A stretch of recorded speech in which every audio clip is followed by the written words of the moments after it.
What's up and welcome back to my channel. So for this vlog is we gonna make another new EDC. Okay, so alright, and then here it goes, and then this is a new EDC, and also it is a good one also that you can bring it anywhere. Okay, but this is a one of a kind new EDC tool. This is not just a multiplier tool. Okay, this is hindi lang po ito EDC multiplier tool pero ito mas maganda ito kasi all in all po ito at magagamit po ito kahit saan. Okay, so either sa mga sasakyan, sa bahay, or sa trabaho mo. Okay, so without further ado, magsisimula na po tayo. Okay? So, alright. So, nandito na pala tayo. So, ito pala yung bago kong EDC tool. So, ngayon, buksan na po natin ito. So, ngayon, ito pala ay mas maganda po ito. So, butterfly yung kanyang So, at saka yung brand niya, pala niya ay Hotak pala siya. So, Hotak. So, ngayon, buksan na po natin. Okay, so, ito na po pala siya. So, maganda po ito. So, okay na okay po pala ito. So, ito pala yung electric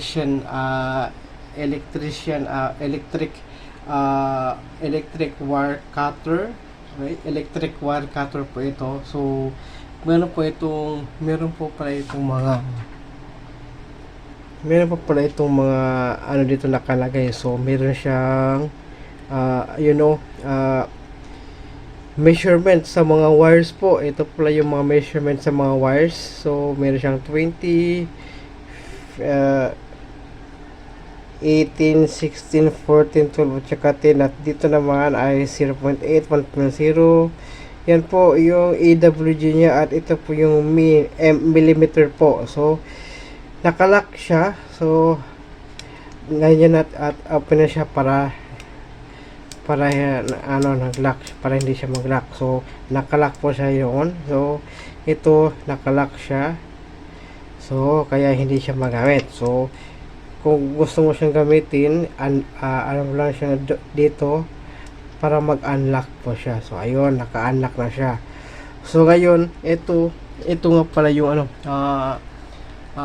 kakaibang multiplier tool na ito. So, dito muna tayo sa features niya. So, maganda siya kasi meron siyang mga dito, 'di ba? So, katulad din siya dito sa likod, meron pa rin siya. So, it's the same. So, ito po yung sukatan niya sa ito pa yung sukatan niya para sa mga electrical wires. So, para pamputol kasi ito ng mga wires. Okay, pamputol. So multi-use siya, multi-use. So, ginagamit ko rito sa bisikleta ko kasi yung cable ng brake at saka sa shifter, pinuputol ko kasi mahaba siya. So, ayun, ito mas okay to kasi maganda to. So, ngayon, yung mga features niya naman, okay, so lock muna natin ito. Alright, lock muna natin siya, and then it goes, and then ngayon, dito na po tayo. So, magsisimula na po tayo pala dito. Okay, magsisimula na tayo. So, meron dito maliit na para siyang kutsilyo na may mga kutsilyo siya na may mga di ba? So, nakikita niyo naman, hindi pa. So, meron siyang ganyan, right? So, pagkatapos meron din siya dito Phillips screwdriver. So, paano ba to? Okay, ayan siya. So, meron siyang Phillips screwdriver. So, at saka meron din siyang maliit na parang kutsilyo, right? So, meron siyang maliit na parang kutsilyo dito. So, ayun siya. Ayun. At dito itong pang can opener. So, itong can opener na ito. And then also right over here is also a can opener. So, this is a can this is the can opener right here. So, right, can openers, and right, so and then go to the decks is we're gonna go to the this one right here, and also there's the knife over here. So there's the knife over here also, and then we got some another, okay, we got some right here, and then to take this off, so medyo mahirap lang. Okay, so eto siya, meron pa rin siyang ganito. So pile also, ito yung flat na screwdriver. Okay, meron siyang flat na screwdriver.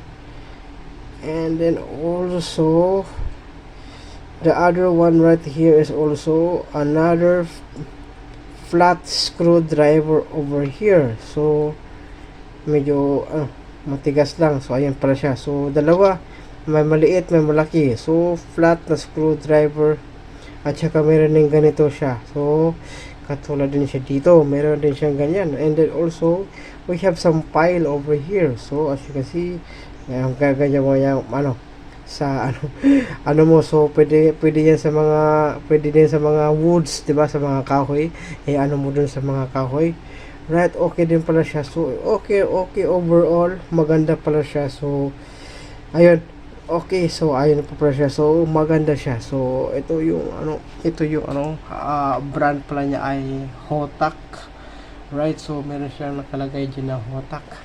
So yan, meron siyang Hotak, right? So Hotak pa pala siya. So at saka may nakalagay din dito na cut copper only. So cut copper only. So maganda siya, and then also napaka-astig nito, at saka napakaganda. So I really like this a lot also, is because it is so useful to me sa aking bisikleta, kasi mahirap magputol ng wires ng aking brake o tsaka sa shifter ko. So kaya ito, binili ko ito. So Hotak pa pala yung brand niya. So I think makakahanap din kayo sa Shopee ito or sa Lazada. And then maganda siya. So may papakita ko sa inyong video. Okay, so demonstration po yan kung paano ko pinaputol yung cable po na nasa bike ko. Okay? 'Di ba? So nakikita niyo po itong nakakita niyo po pala itong cable ng brake na yan. So kapag nakahawak yan, kagagat yan.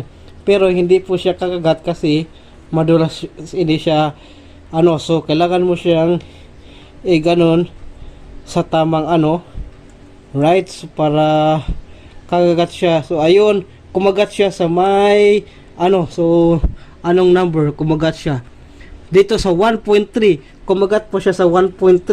So gamit po ito, magagamit mo talaga ito, at meron din siyang pamputol dito. So ito yung pamputol niya. So medyo talaga may so parang okay, sharp, may paka-sharp. So ayun pamputol po yan. So kung paputulin natin, okay, putulan tayo ng maliit lang.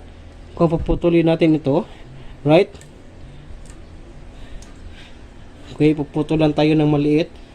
Parang so okay, kumagat siya pero right. So ayun, right. So alright, naputol po pala siya. So hindi niyo po nakita, right? So naputol po siya. So ayun po siya. So kita niyo na mayroon siyang diyan. So naputol na siya.